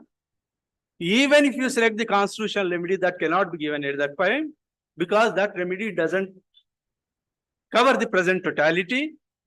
If you understand the constitutional remedy, fortunately, if the present totality agrees to that constitutional remedy, then only you can give that. Otherwise, you have to give a remedy which covers the totality of symptoms. Sorry? Present disposition or present totality, you have to take into consideration whether it is acute case or chronic case. In chronic disease or in acute disease, after treating with indicated remedy, if that particular disease time and again relapsing, and you are unable to find any totality going to any particular remedy, go for constitutional remedy or chronic remedy or complementary remedy or no sword, whatever you want, you can give. Just like that, sir, I give constitutional treatment. That is all bloody nonsense statement. Meaningless statement. You can't give constitutional remedy. Out of 100 people, only 30 to 40% you can elicit the constitutional remedy. Because they will have mixed remedies. You have taken the food of pesticides, chemical fertilizers, water is polluted, air is polluted, your mind is polluted. Where is the original picture? How to elicit the constitutional remedy? During Hahnemann time, 230 years ago, things were different. Now things are different. You have to apply the materia medica to the present way of life. And I heard many lectures given by the many authors. Some of them have deviated. Some of them have analyzed only a particular aspect of the remedy. I have got high regard for them, but sometimes I find them getting deviated. Sometimes they are explaining in a different way. Suppose Kent Materia Medica is there. In that he says, gold-headed cane patient. Is it not? Kent Materia Medica is a gold-headed cane patient. Gold-headed cane is a gold-headed. What is meant by gold-headed cane? In textbook, in repertory, what is written is fastidious. But Kent never uses the word fastidious. He goes on explaining a major having a gold-headed cane. Fastidious means, fastidiousness is in various ways. Fastidiousness for cleanliness is arsenicum album and carcinosin. Fastidiousness is an emotion. That emotion manifests in the form of cleanliness and neatness and orderliness. If arsenic, because it is a superficial remedy, it is not a chronic remedy. It is not very deep acting remedy. So arsenic has to be followed by carcinosin. In spite of that, OCD cannot be cured. It only partially will help you. Fastidious for cleanliness is arsenicum album. Fastidious for work. Fastidious for work means he is workaholic. And with that, he will spoil his health. Fastidiousness for work. What is the remedy? Naksuvamika. Fastidiousness about time. Dr. Murlivar left. Natrimum. Exactly. Only one remedy with 2 marks. Natrimum. Suppose I am asked to come here by 4:30. I come here by 4:30. I will not find any organizer or anybody. I leave. I came from Bombay. I go and again to Bombay without delivering lecture. He gets irritable, angry. He becomes time. I told you, no, he becomes one with the desire. I am insulted. I am asked to come and deliver lecture by 4:30, but there is none to receive me. I don't want any money from them. I came from distant place, no problem. I'll go by flight. I don't deliver lecture. Fastidious about time. Fastidious about work. Fastidious about cleaning. So this fastidiousness varies from thing to thing.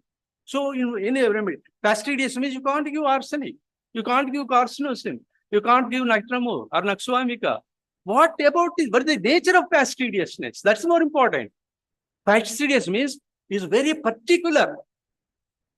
Particular is very particular. Without that, he cannot live. That is called emotion. It is also an emotion. So, fastidiousness. Then shame. Again, if a shame, pride. See, pride means, what is meant by pride or proud? pride means you have created an image to this body-mind complex. When I come and deliver a lecture, I expect you to clap because I feel that I am the best speaker on the planet. But you don't clap. I get dismantled. Complaints from pride. What you say, platina. Platina pride is different, is imaginary. A small person feels great. A person of 4 feet feels is 8 feet. A lady of ordinary beauty feels that she's the most beautiful lady on the planet. It's a more hysteric. Real egoistic people in our materia medica are Naxwamika, sulfur, arsenicum album, calcarea carb. That's why these remedies are very frequently indicated. You do not, I am very sensitive person means I am very egoistic. I am very sensitive. I cannot tolerate. Why can't you tolerate? You have created an image for yourself. That's why you can't tolerate. Sensitive. All egoistic people are sensitive. You feel, no, sir, sensitive is a positive word. No. You should not be insensitive. You should not be sensitive. What you should be? You should not be insensitive. Insensitive means you will not listen. Somebody is asking for some help. No. Insensitive. You should be rational. Neither you should be insensitive nor sensitive. You should be rational. Not logical. Logic built upon ration is good, is conclusive, is helpful, takes on right path. Logic without rationale takes you in wrong direction. Sometimes GPS also shows, if it is this side, it shows other way. Turning, going again after 10 kilometers, you go to say MP. So, rational. One should be rational. One should not. But you have got materia medica and the drugs for sensitive people. And most of the drugs which you see in sensitive, in refractory, are also seen in egoistic. You verify after going home. So like that, we can go on pondering. So with this, I say thank you very much because most of the ladies have to go home. So thank you. I thank Dr. Manoj because he has put for thought, and also Dr. Krishna and Gouri. I think in absence of Dr. Gopal Krishna, Gouri has taken up the issue. And I thank all of you for imprisoned and listening and try to accept whatever I said. Otherwise, it's a problem. Thank you very much.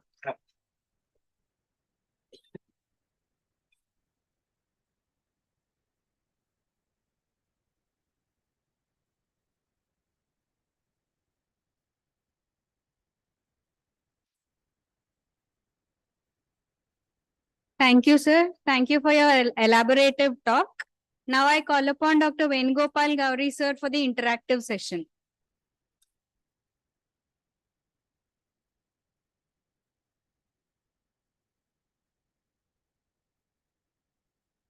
Good evening, everyone. Thank you so much, Janardhan Reddy sir, for that beautiful lecture on emotions. And the beauty of hearing to you, sir, like I've been hearing you for 25 years now, and every sentence or every materia medica exposition of yours is always connected to an emotion. So that's the reason why I prescribe most of the remedies suggested by you, the way they are said by you, and because they are emotionally trapped in my memory. So I wish and I hope youngsters and even other senior practitioners make use of such knowledge. Just as the mind is in emotions, and sometimes emotions are not always good. They can be bad, they can be negative, and they need intelligence actually to keep them in the proper positioning system, as sir was saying. Even our materia medica needs some intelligence, like Janardhan Reddy sir's words, to actually reach out to us. because not many of us, I would imagine, would have prescribed lacaninem for a patient in depression. So these are the jewels that sir can give to us. And that's the reason why sir is never out of sync with any generation. And I wish he keeps sharing his knowledge with us and help the homeopathic profession.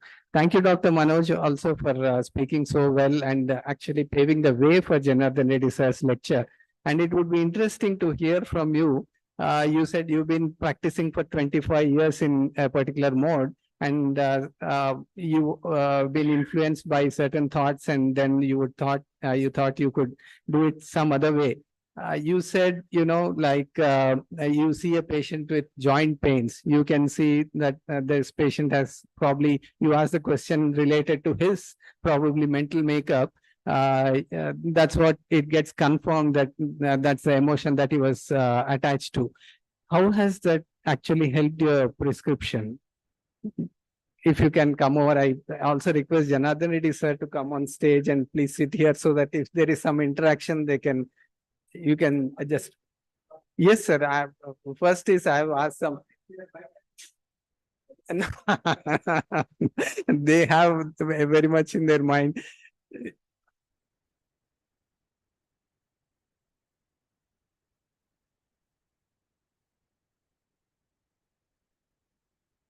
And please come up with your questions, Dr. Sudhakar, Dr. Rajesh, some interaction with our speakers, which will be helpful, Dr. Raghuram.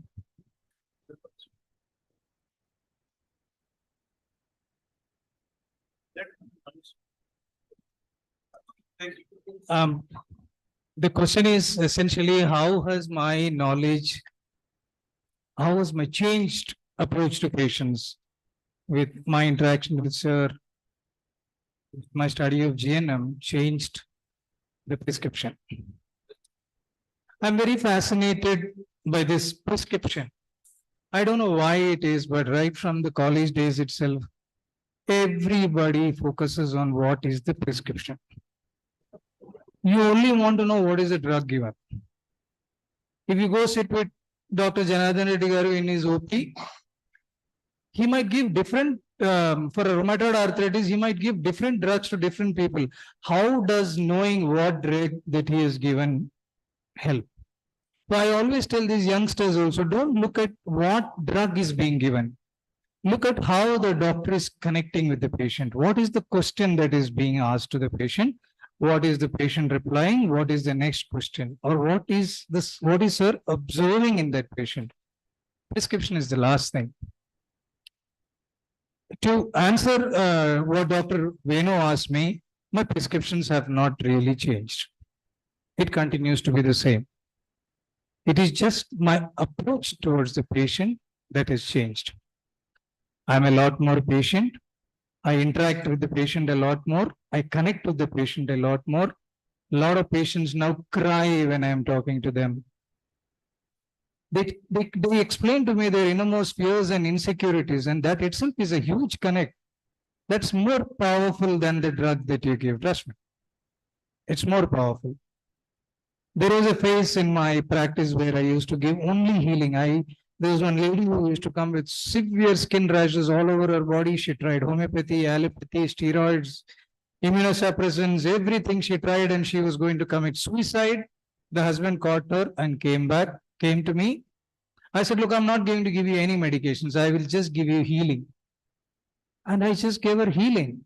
The confidence with which I told her that I will take care of you. No drug was given.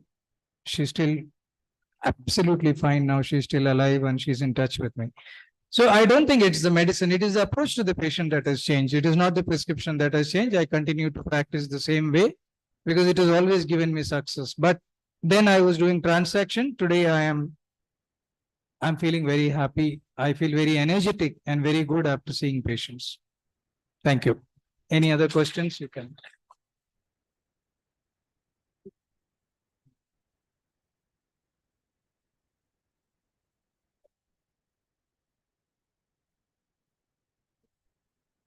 Not any other questions. Any other questions? Vinu, anything?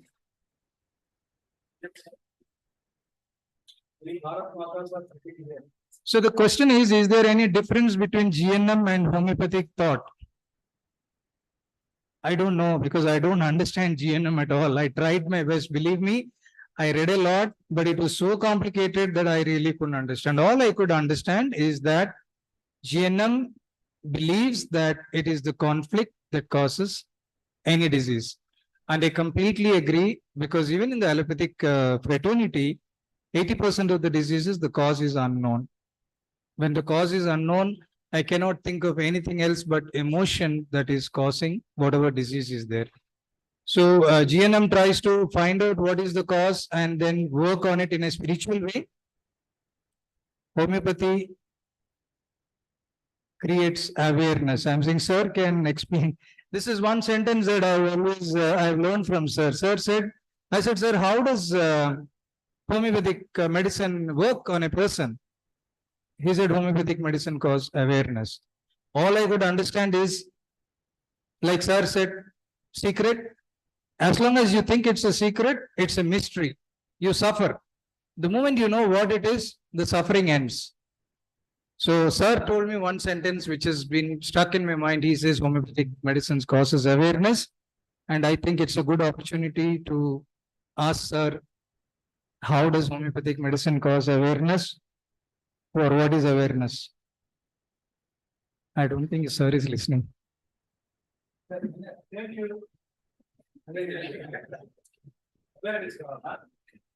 homeopathic medicine cause awareness?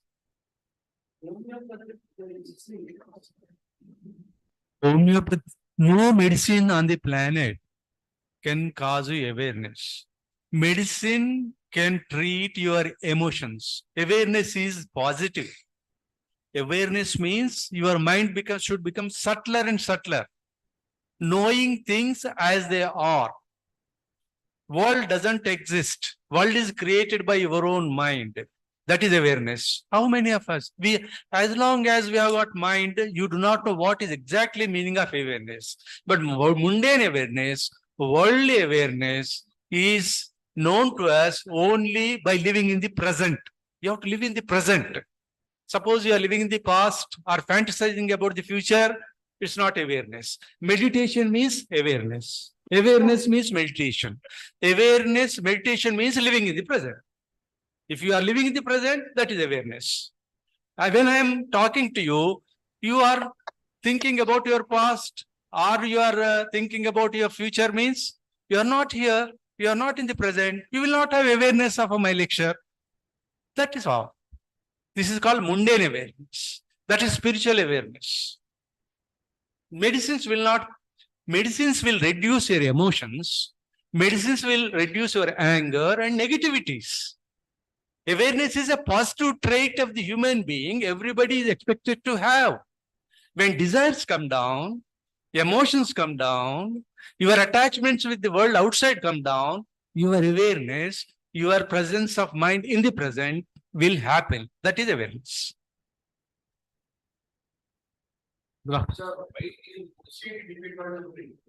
Yeah. Excellent question. Please. When medicines can treat an emotion, why is OCD difficult to treat? Please sit down. I never said emotions can be treated. Emotions can be minimized to the extent of falling sick. An emotional person, an angry person, irritable person cannot be made a saint. But often you are so much disturbed and falling sick. See, OCD is called as genetic disorder or Janmantara samskaras. Both are same. In your previous birth also you are living like that. If you don't believe in that, in your family member, your mother, father or great-grandfather or since 7 generations, 10 generations, it is there to one of your family members. As your nose is sitting on your face, as your complexion is fair, as you are having some typical traits about your physique and mind, these are there in your generations. You are supposed to carry it to the next generation unless you modify it with the remedy. Modify. OCD can be modified or lessened, but it cannot be cured. Lack of awareness. See, a girl by birth, she cannot appear like a woman, is it not? After 12th year or 13th year, hormones will produce and feminine features will appear. Why? Everything will not be there at the time of birth. They appear when triggering factor is there, especially after marriage. Husband is a triggering factor. At home, naturally, mother, father, she has got small area to operate. She becomes a queen of the home. Then she will show what she is. She will become Mahakali.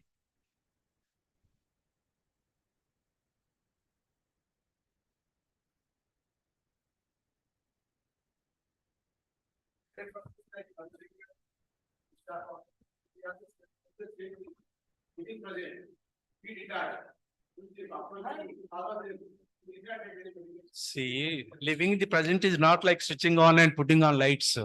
Making lot of, not exact effort, repeatedly trying with to be like that, to be like that. You must put your head and heart. Just like that, no. You tell me some chitka or some magic-like thing to become, nobody can. I've been trying since 30, 40 years to be in the present all the time. I'm unable to. But there is change, a lot of change in me. So many people tell so many things like you means, I'm sorry, we can't help. These are the things we have to learn or unlearn. We have to unlearn what we know. Then only your mind becomes peaceful. Without money, we cannot live. Without success, we cannot live. Without name and fame, we cannot live. Without having so many things. So our Dr. Manoj, where is he? Here only. Dr. Manoj has changed 57 cars in his lifetime. Each car costs more than 1 crore. He had passion for that. I said, you are emotionally attached to that. Then he thought about it and he stopped changing the cars. Fortunately, he did not have in other areas to change like that.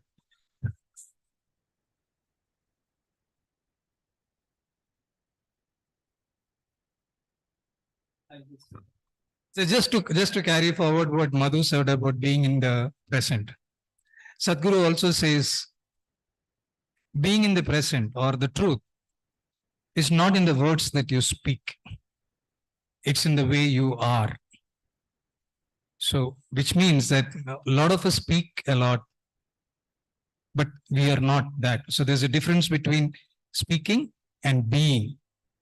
So to be in the present is a lifelong or lives, many lives it takes for us to reach there. And Dr. Garu, just to take you that OCD has come after a particular age.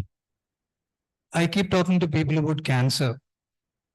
Cancer doesn't come from outside, does it? It's not an infectious disease. It comes from inside. That means each of us has the cancer cells within us. It is just that it explodes when there is a trigger. So in few cancers, the trigger can be chewing tobacco or having spicy food or a smoke. But what about the rest of the cancers? They don't have any trigger, but it just comes. What else can be the trigger but emotional conflicts? Every major disease that comes, they all come from within us. It explodes because of a trigger, and the trigger can be nothing but emotional conflicts. Thank you.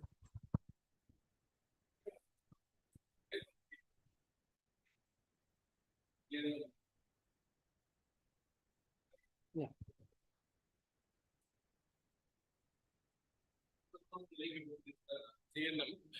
This one case for psoriasis, where I used to look into the GNM aspect previous. Now also a few cases I was, as Manoj said, it's very complicated GNM. So in one case, the psoriasis, I was not getting result. Then it is a separation conflict according to the GNM. So I went into that aspect and I told what happened in your life. Is about this, did you get separated, anything such happened? He told he got some years back, he got separated from his close friend, some difference of opinion. After that, this started. And then went into the case and he was talking of a more of a mineral kingdom remedy. So, and what is the reaction? I told the conflict reaction. He told it's a forsaken feeling, deserted forsaken feeling. So I gave a select remedy from mineral kingdom, magnesia good, and he was also having the symptoms of silicea. So I gave the remedy magnesium silicata. After that, he improved a lot, and it's almost now still is under treatment, almost cured now. The psoriasis. And another case of same psoriasis of female, and she had a very bad childhood brought up where her father was very strict. She was missing the love, care, everything. And she was talking of more of a plant kingdom sensations. Then I went to deal with the family, Mal Wales, and I found that what is the reaction? She said, with this psoriasis, she was feeling outcasted, leprous feeling. So, isolated feeling. Then I gave her remedy cola nut. After maybe I came to the remedy after 3-4 months of her treatment. That too helped her very lot. So this conflict, we have to find out what is the reaction of GNM. Then we can go to the group of remedies. Then select the minimum. Thank you. Yeah, hello. This is one of the reasons I said GNM is complicated. Separation conflict. There are two separation conflict. One is wanting to be separated from a toxic person. One is fear of being separated from somebody you love. So it depends upon the perception of the doctor who is taking. That's why GNM becomes a little complicated.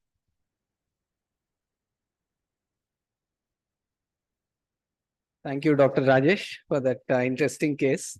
And thank you, sir, again. And we'll have more of positive emotions from you in the days to come also, and Dr. Manoj to interact. And I'm sure it'll be always a great learner. As I was just hearing to an interesting analogy about how to control the mind or run your emotions. A pilot is given a track of flight to be riding from one place to the other, from New York to New Delhi or something like that. And it doesn't mean that the flight is always on the same track right from the start to the destination. There is always a little bit of change for various reasons. It could be the atmosphere, or it could be whatever. There is a slight deviation from the path, but every time that happens, the pilot is always alert and he comes back to the path.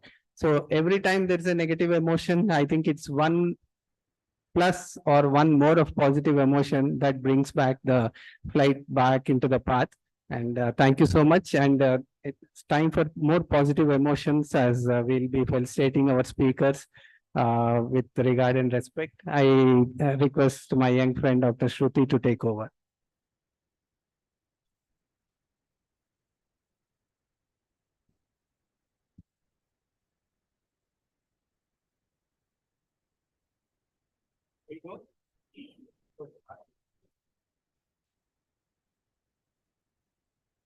Thank you, sir. Now I request Team HMAT to present Memento to our speaker, Dr. Janardhan Reddy, sir. First, me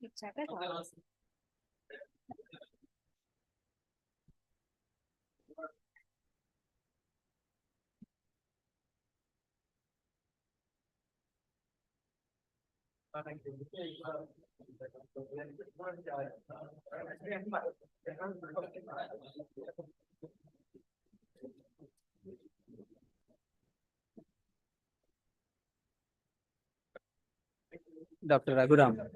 Dr. C.V. Swami, sir.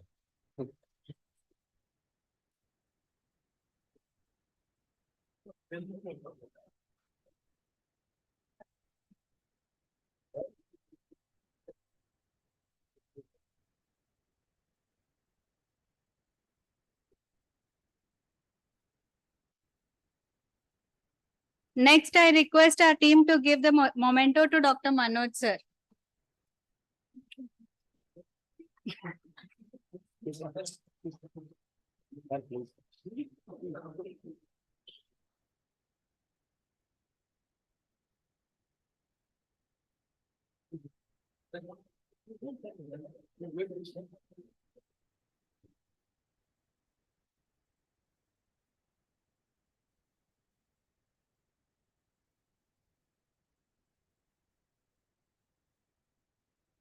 Now I call upon sponsor of today's oration, Srimati and Shri Prasad Garu onto the dais. I request our speakers and team HMAT to honor our sponsors. I request Dr. Subhashini Reddy ma'am to please come on to the dais and present the bouquet.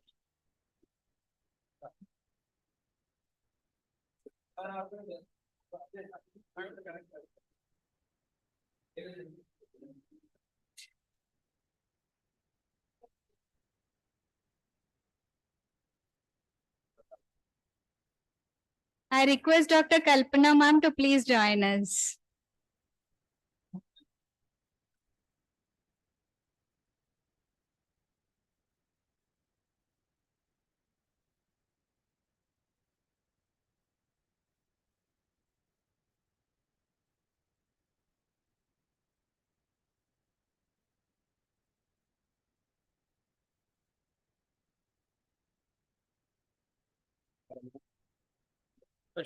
Cover sharp.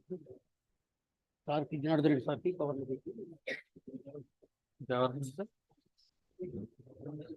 I request Dr. Rajesh sir to please present the vote of thanks.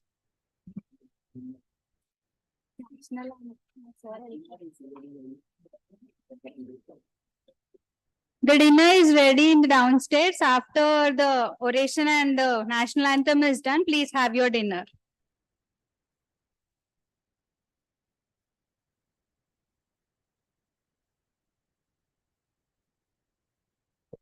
Good evening, all. Am I audible? Okay.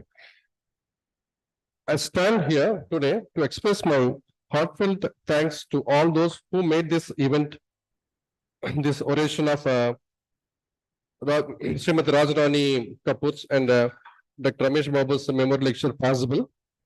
I thank the Governing Council of HMAT, President Dr. K. Gopala Krishna Garu, General Secretary Dr. Durgaprasad Garu, and co-convener Dr. Venugopal Gouri. I thank the sponsors of Srimati Raj Rani Kapoor's memorial oration, Srimati Prasad Garu and family. I thank Dr. Janardhan sir and Dr. Manoj for the excellent oration on the topic of how to deal with emotionally trapped persons. Really, it was a very enlightening session. Thank you very much, sir. I thank all my classmates and all the other doctors who took time to attend this memorial oration of Dr. Srimati Raj Rani Kapoor and our classmate Dr. Jayanthi Subrahmanya Ramesh Babu. Thank you. Thank you, one and all.